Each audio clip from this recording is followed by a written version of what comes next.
उसका बेसिक हमने कल कर लिया था। आज हम उसको और एडवांस में पढ़ते हैं जो आपके सिलेबस में है। मीन्स कौन सा पॉलिनोमियल आपके सिलेबस में, पॉलिनोमियल क्वाड्रेटिक पॉलिनोमियल आपके सिलेबस में आता है। अब ये क्वाड्रेटिक पॉलिनोमियल कैसे लिखा जाता है, ये देखिए ax² plus bx plus c। अब ये इस फॉर्म में लिखा जाएगा where a is not equal to 0। अब इसका मतलब क्या है कि यहाँ पे a is not equal to 0 means यहाँ पे ये जो कोफिशिएंट है x² का, मीन्स हमें क्वाड्रेटिक का पता कहाँ से चलता है, डिग्री से। मीन्स अगर डिग्री 2 है तो ही हम बोल पाएंगे ये क्वाड्रेटिक है। तो अगर डिग्री 2 नहीं रहेगी हमारे पास, ये अगर 0 बनता है तो ये पूरा जो टर्म है ये 0 बन जाएगी। तो हमारे पास इक्वेशन सिर्फ ये बचेगी, और ये कैसी इक्वेशन बचेगी, लीनियर, क्योंकि डिग्री यहाँ पे 1 बच जाएगी। तो ये चीज़ हमारे पास 0 नहीं होनी चाहिए, मीन्स स्क्वेयरिंग क्वांटिटी तो हमारे पास जरूर हो। तो इसीलिए हम ये बोल रहे हैं कि a is not equal to 0। तो क्वाड्रेटिक पॉलिनोमियल को इस तरीके से एक्सप्रेस कर पाएंगे। अब ये जो वेरिएबल के साथ जो होते हैं इनको हम कहते हैं कोफिशिएंट्स।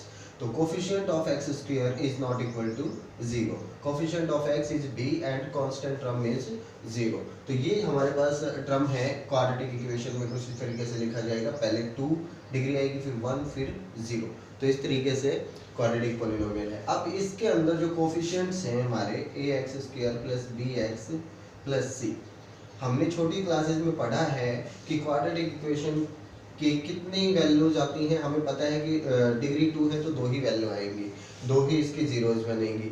तो हम जानते हैं कि कैसे निकालते थे। हम छोटी क्लासेस में हमने पढ़ा है फैक्टराइजेशन मेथड। फैक्टराइजेशन मेथड से हम इसकी 2 वैल्यू निकाल सकते थे, अब भी निकाल सकते हैं। अब प्रॉब्लम ये है कि यहाँ पे हमें एक चीज़ और ऐड करनी है इसके अंदर, वो क्या है कि कोफिशिएंट से कैसे पता करें। कोफिशिएंट से भी हम कोई ऐसा रूल बनाएंगे जिससे पता चले कि sum of the zeros and product of the zeros कैसे निकलेगा। पहले तो हमें जीरोज का पता होना चाहिए कि जीरोज कैसे निकलती हैं। तो जीरोज वो होती हैं, मीन्स किसी भी पॉलिनोमियल की जीरोज क्या होती है, जो पिछली वीडियो में भी मैंने बताया था कि जो पॉलिनोमियल को 0 बना दे, ऐसी वैल्यू वेरिएबल की जो पॉलिनोमियल को 0 बना दे, वही जीरोज कहलाती है। तो हम यहाँ से 2 जीरोज निकालते हैं। मान लीजिए x की वैल्यू क्या आती है, अल्फा, और एक और x की जो वैल्यू आएगी वो आएगी मान लिया बीटा। ये 2 वैल्यू मैंने मान लिया, अल्फा और बीटा। तो यहाँ पे sum of the zeros, sum of zeros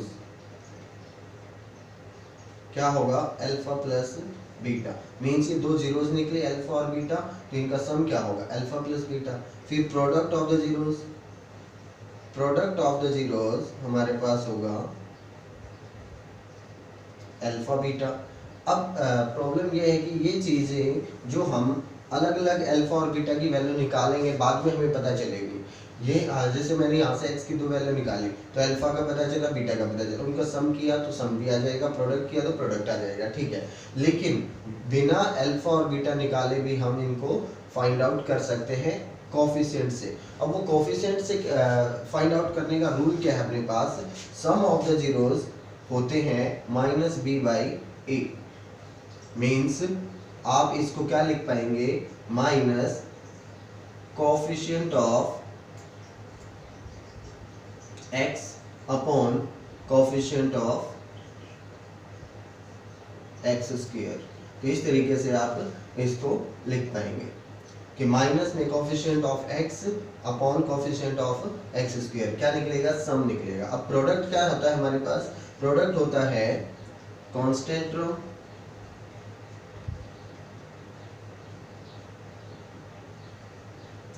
upon coefficient of x²। ये हमारे पास होगा प्रोडक्ट और ये हमारे पास होगा सम। तो सम और प्रोडक्ट निकालने का हमें वेरिफिकेशन करना है। जैसे अपनी सेकंड एक्सरसाइज है उसके क्वेश्चन करेंगे तो वहाँ पे अपने पास क्या है कि इससे पहले तो आप वैल्यू निकालिए, जीरोज निकालिए, जीरोज निकालने के बाद वेरीफाई कीजिए। तो ये हमें वेरीफाई करना है। तो फर्स्ट एक्सरसाइज के कुछ क्वेश्चन है हमारे पास। तो पहले हमें इस पॉलिनोमियल को लेना है, पहले ही कर लेते हैं, बाद में देखते हैं। देखिए इसको अगर मैं कंपेयर करवाऊँ इस इक्वेशन से तो यहाँ पे a क्या निकल के आता है हमारे पास, a निकल के आता है 1, मीन्स कोफिशिएंट ऑफ x²। तो कोफिशिएंट ऑफ x² क्या है यहाँ पे 1, कोफिशिएंट ऑफ x b होता है, तो b क्या होगा हमारे पास, यहाँ पे कोफिशिएंट ऑफ x क्या है -2, यहाँ पे कांस्टेंट टर्म c वो क्या है यहाँ पे -1, साइन को साथ में रखना है। तो देखिए ए बी सी हमारे पास तीनों है, पहले हम फैक्टराइजेशन मेथड से इसके जीरोस निकाल लेते हैं। जीरोस क्या होते हैं, जो पॉलिनोमियल को जीरो बना ले, तो हमने इसको जीरो के इक्वल रख लिया, ये जीरो रखा। तो देखिए यहाँ से हम फैक्टराइजेशन मेथड को अच्छे से जानते हैं, फर्स्ट एंड लास्ट की मल्टीप्लाई करते हैं, तो फर्स्ट में 1 लिखा हुआ है, 1 की -8 से मल्टीप्लाई करेंगे -8 आएगा, तो हमारे पास -8 आया। अब इस -8 से हमें क्या फैक्टर बनाने हैं, टू के ऐसे फैक्टर बनाने जिसका प्रोडक्ट आता हो 8 और सम आता हो 2। तो देखिए 8 किस किस की प्रोडक्ट से आ सकता है, मान लीजिए 1 की 8 से मल्टीप्लाई करें, 2 की 4 से करें, तो आ सकता है हमारे पास ये। अब इसके अलावा तो नहीं आता है इंटीजर से, तो हम देखिए इनको क्या करते हैं, हमें 2 लेकर आना है, 2 चाहे प्लस करके आए या माइनस करके आए, तो इनसे हम अगर प्लस और माइनस करके देखते हैं, प्लस करते हैं तो 9 बनता है, माइनस करते हैं तो 7 बनता है, तो ये तो हमारे पास कैंसिल आउट हो जाएगा। फिर चेक करते हैं, इससे ऐड करते हैं तो 6 आता है, माइनस करते हैं तो 2 आ जाता है, तो 4 - 2 करें या 2 - 4 करें, ये हमें चेक करना है। 4 - 2 करेंगे तो +2 आएगा और 2 - 4 करेंगे तो -2 आएगा। हमें क्या चाहिए, हमें -2 चाहिए, इट मीन्स हमें ये लेना है। लेकिन ये लेते वक्त एक चीज़ और ध्यान रखिए, इनका प्रोडक्ट करके भी देखिए, 2 × -4 क्या आता है, -8। जो प्रोडक्ट चाहिए वो माइनस का जैसा चाहिए वैसा ही आना चाहिए, तो ये इट मीन्स ये हमारे पास कंफर्म हो चुका है कि 2 को हमें क्या लिखना है, 2 - 4।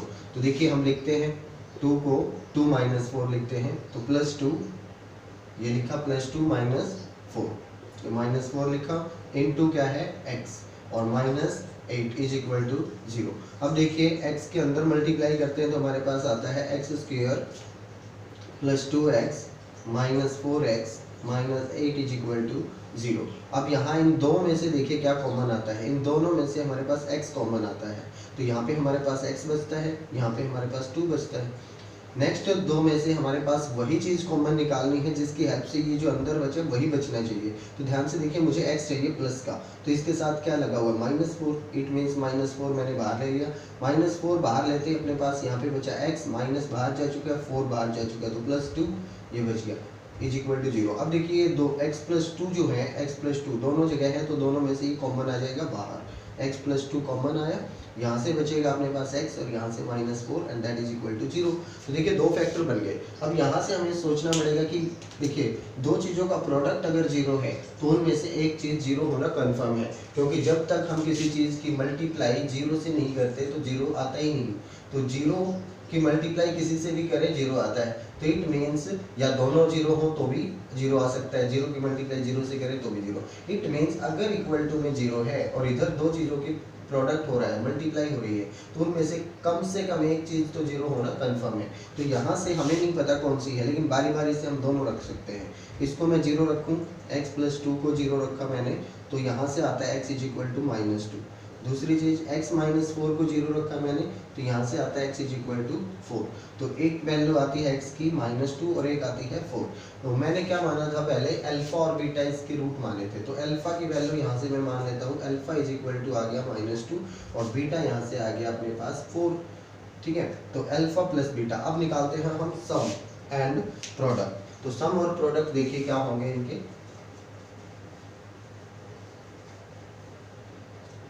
सम देखिए यहाँ से, sum of zeros, sum of zeros हमारे पास आता है इन दोनों का सम, मीन्स -2 + 4। जब हम इनको सम करते हैं तो प्लस का 4 है, माइनस का 2 है, +2। फिर हमारे पास आता है product of zeros. Product of zeros means in दोनों का प्रोडक्ट करना है, -2 × 4 दैट इज -8। अब देखिए ये तो चलो ठीक है, कोफिशिएंट से जो हम निकालते थे, अब कोफिशिएंट से हमें कैसे निकालना है, सम ऑफ द जीरोस, जो हमें वेरीफाई करना है। सम ऑफ जीरोस कोफिशिएंट से हम कैसे निकालते थे, तो कोफिशिएंट से निकालने का तरीका क्या होता था, माइनस कोफिशिएंट ऑफ सम निकालने के लिए coefficient of x upon coefficient of x², ये रूल था अपने पास। तो देखिए x का कोफिशिएंट माइनस लगाएंगे, x का कोफिशिएंट है क्या, x का कोफिशिएंट है b और b की वैल्यू क्या है -2, तो ये हमने -2 रखा अपॉन में कोफिशिएंट ऑफ x क्या है, x square sorry that is 1, तो ये क्या बन जाएगा प्लस माइनस माइनस प्लस का 2 हो जाएगा और यहाँ पे 1 अपॉन में, तो 1 अपॉन में लगाने की कोई ज़रूरत नहीं है, दैट इज +2, तो सम +2 इधर आया था और +2 ही इधर आया है, इट मीन्स वेरिफिकेशन हो रही है। अब प्रोडक्ट हमें चाहिए, प्रोडक्ट का रूल क्या होता था हमारा, product of zeros, product of zeros क्या होते हैं, प्रोडक्ट ऑफ जीरोस होते थे कांस्टेंट टर्म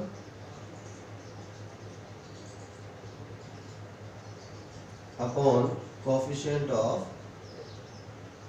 x स्क्वायर, ये होता था। तो देखिए कांस्टेंट टर्म कितनी है यहाँ पे -8 और कोफिशिएंट ऑफ x स्क्वायर कितना है 1, तो नीचे 1 लिखने की तो कोई ज़रूरत नहीं होती, तो हम इसको -8 ही लिख पाएंगे। तो देखिए -8 यहाँ पे भी प्रोडक्ट आ रहा था, यहाँ पे भी प्रोडक्ट आ रहा है, इट मीन्स हमारी वेरिफिकेशन सही है।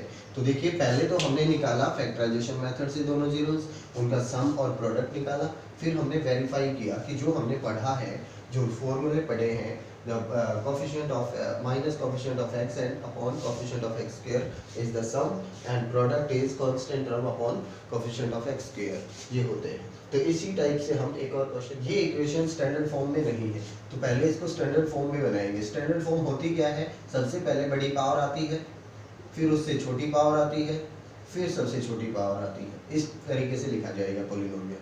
तो ये पोलिनोमियल हमें गिवन है और हमें इसके जीरोस निकालने हैं, जीरोस निकालने हैं, इट मीन्स पोलिनोमियल को जो जीरो बना दे वो वैल्यू निकालनी है।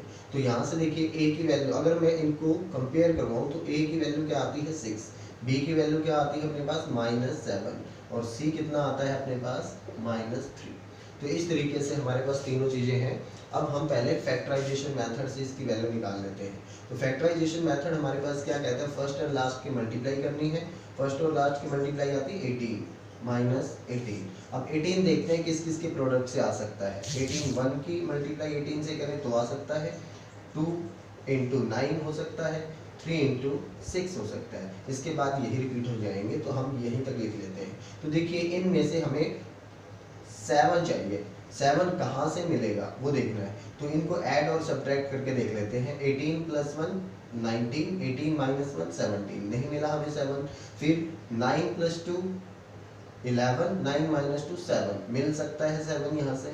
यहाँ पे देखिए 9 और 3, तो यहाँ से तो नहीं मिल सकता, एक ही हमारे पास फैक्टर बना 2 और 9। अब 2 और 9 से कैसे आ रहा है, माइनस करने से आ रहा है, means 9 - 2 7 and 2 - 9 -7।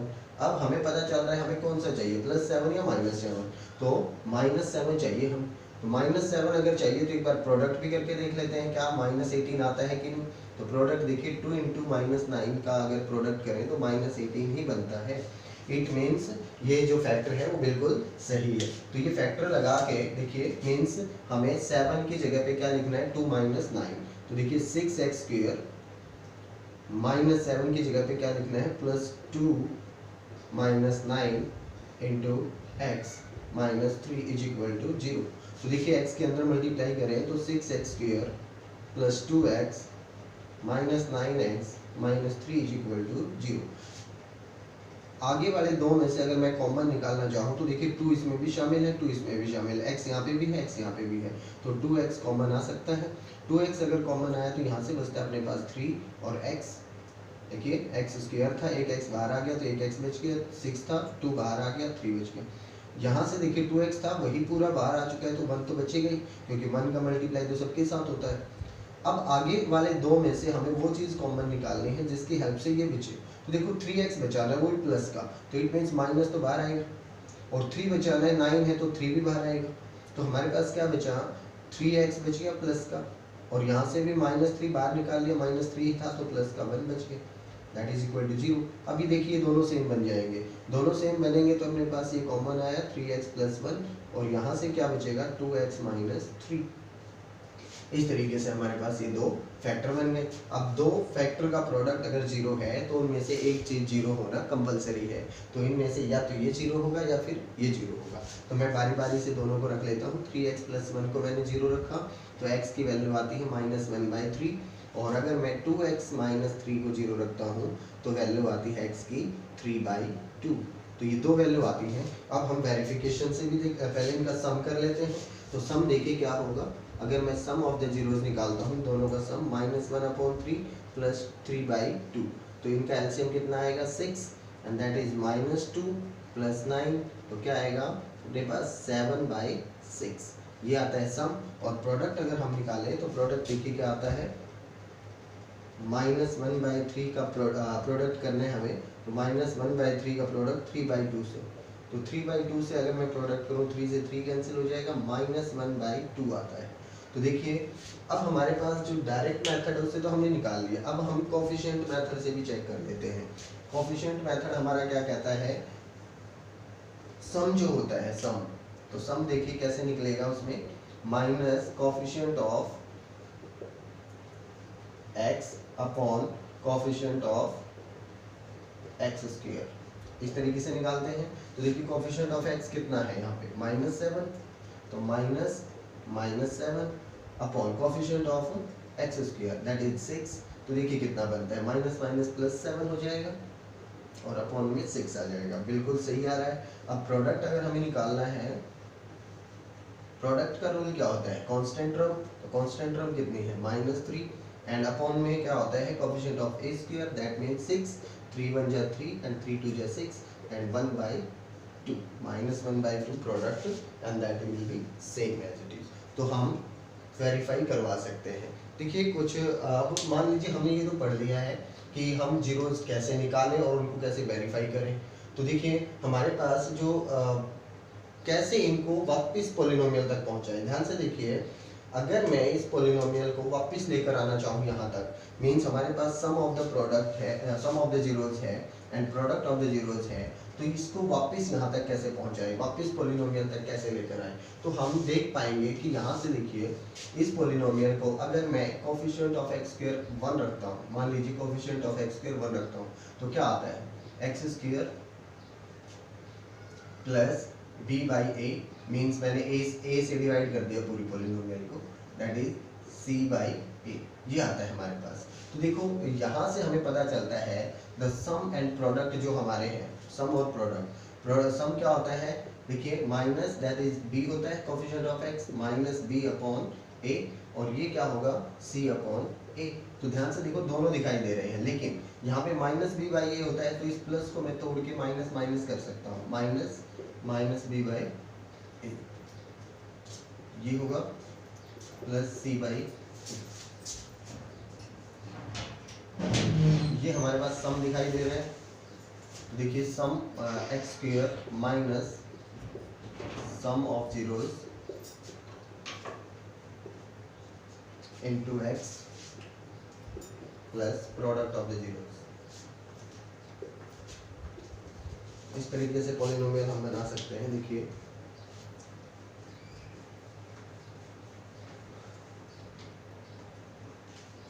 x square plus minus जो सम होता है, सम मैंने माना alpha plus beta, and product क्या होता है हमारे पास, प्रोडक्ट होता है अल्फा इंटू बीटा।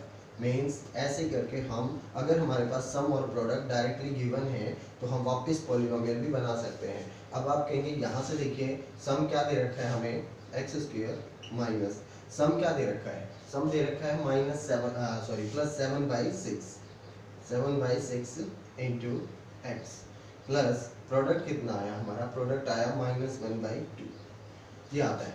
अब यहाँ से पॉलिनोमियल वैसा तो नहीं दिख रहा जैसा हमारा था, मीन्स पॉलिनोमियल तो ये था, तो यहाँ से हम कैसे बना सकते हैं, अगर इसका मैं एलसीएम ले लूँ 6, एलसीएम लिया मैंने 6, तो देखिए क्या आता है 6x square minus 7x minus 3 आएगा, तो इस तरीके से आएगा। अब कहेंगे ये 6 क्या है, ये 6 आप बाहर लिख सकते हो 1/6। अब हमें नहीं पता कि ये कहाँ से आया होगा, क्या एलसीएम होगा, क्या पता, देखिए ये 1/2 लिखा हुआ है, अब हमें तो नहीं पता ना ये किसका कैंसिल होके आया है, 3/6 था या फिर 4/8 था, मतलब 1/2 तो इससे भी आ सकता है। अब हमें कंफर्म तो नहीं है ना कि क्या था ये 1/2 जो लिखा हुआ है या 7/6 जो लिखा हुआ है किसके कैंसिल होने से आया है, हमें नहीं पता। तो जो बाहर का जो प्रोडक्ट का मल्टीपल है, ये मल्टीपल जो मैंने बाहर लिखा है उसमें आप क्या लगा सकते हो, के लगा सकते हो, कोई भी कोफिशिएंट कांस्टेंट टर्म रख सकते हो आगे। तो हमारा जो पॉलिनोमियल होता है उसमें सम यहाँ पे रखेंगे जैसे सम और प्रोडक्ट रख के हम बाहर क्या लगा सकते हैं, एक कांस्टेंट टर्म रख सकते हैं, दैट इज के। अब हम जो सेकंड क्वेश्चन है इस एक्सरसाइज में वो भी आराम से कर सकते हैं, क्योंकि वहाँ पे हमें क्या दिया हुआ होगा, मान लो सम दिया हुआ है, सम इज 4 एंड प्रोडक्ट इज 2। तो प्रोडक्ट, सम और प्रोडक्ट अगर दे रखे हैं तो कहेगा find the polynomial, quadratic polynomial निकालिए। तो पोलिनोमियल ऑफ एक्स क्या बन जाएगा अपने पास, k into x square minus sum, sum कितना है 4 that is into x, sum into x plus product, product is 2। तो यहाँ से हमारे पास पोलिनोमियल निकल के आ जाएगा। अगर डायरेक्टली वो पूछता है कि हमारे पास यहाँ से सम और प्रोडक्ट है क्या, तो हम वो भी निकाल सकते हैं, जैसे पहला क्वेश्चन हमने किया था। तो आई थिंक ये एक्सरसाइज आपकी कंप्लीट हो जानी चाहिए। फेयर नोटबुक में करो, अच्छे अच्छे साफ साफ फेयर नोटबुक बनाइए, और कोई भी प्रॉब्लम आती है तो डिस्कस जरूर करें।